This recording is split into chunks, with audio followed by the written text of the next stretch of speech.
Welcome to the 8th episode of Hot 5 and 5. I'll be your host of the week, BAKBossmAn. Hot 5 and 5 is your best source for the 5 latest and greatest gaming stories of the week in 5 minutes or less. Without further ado, let's get right into the news. The Call of Duty franchise is back with another reveal, this time at Gamescom 2016, where the hype is growing for the all-new Spaceland mode, which will be featured in the all-new Call of Duty Infinite Warfare Zombies, coming out later this year. The new mode places players in the shoes of 4 new actors that auditioned via invite from the director Willard Wyler. The 4 characters find themselves in the 1980s, fighting off waves of zombies in a space-themed amusement park. Pre-orders on the game can score you awesome Spaceland-themed in-game items, including camos, reticles, bonus multiplayer maps, and more. Square Enix has delayed arguably one of the most hyped games of 2016, Final Fantasy XV. The game is now set to release November 29th opposed to September 30th. This delay has upset a large number of fans due to the game's large development time, over 10 years and massive hype. The game's director Hajime Tabata had this to say on the matter. From the moment we joined this project, our vision was to create a level of freedom and realism previously unseen in the series.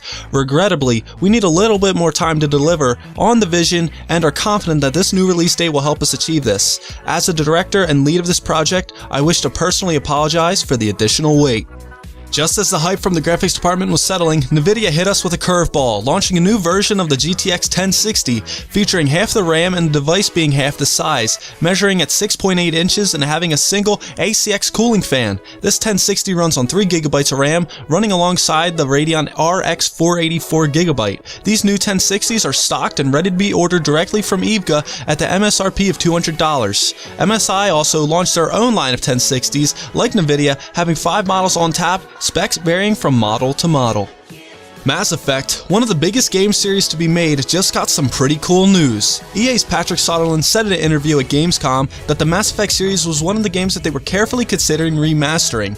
Originally, in 2015, Soderlund said that the company had looked to possibly remaster older games, but they thought that focusing on making newer games would be a better investment. Soderlund said that the change for making remastered games was because there was proof that people wanted it. There were some that did before, but I think there is even more clear evidence that this is something people really want. So it's possible that the original trilogy gets remastered. As for Mass Effect Andromeda, Soderlund said that they can expect our first gameplay video in the not too distant future. Andromeda is set for release sometime in Q1 of 2017. Sony will soon be releasing the public beta for the 4.0 update to PlayStation 4 known as Shingen. The update mostly adds cosmetic changes to various things in PlayStation UI in an effort to make things more convenient to the user. Some of these things include new backgrounds, a change to the What's New tab, and changes to notifications and system icons. The Quick Menu and SharePlay menu are also getting an update so that they only take up half the screen opposed to covering everything entirely. In addition to cosmetic changes, the Quick Menu is receiving some extra social features, while the Share menu will now be able to upload videos to Twitter at a maximum length of 140 seconds, opposed to a previous maximum of 10 seconds. Shingen is also adding the ability to create folders and view trophies online. That's it for this week's news. Leaving a rating down below is very appreciated, along with any sort of feedback in the comments section. If you missed last week's news, click now to check it out. New episodes are released every Friday, so make sure to subscribe and check back next week for more info on recent news. This is BAKBossMan signing out. Peace on the streets.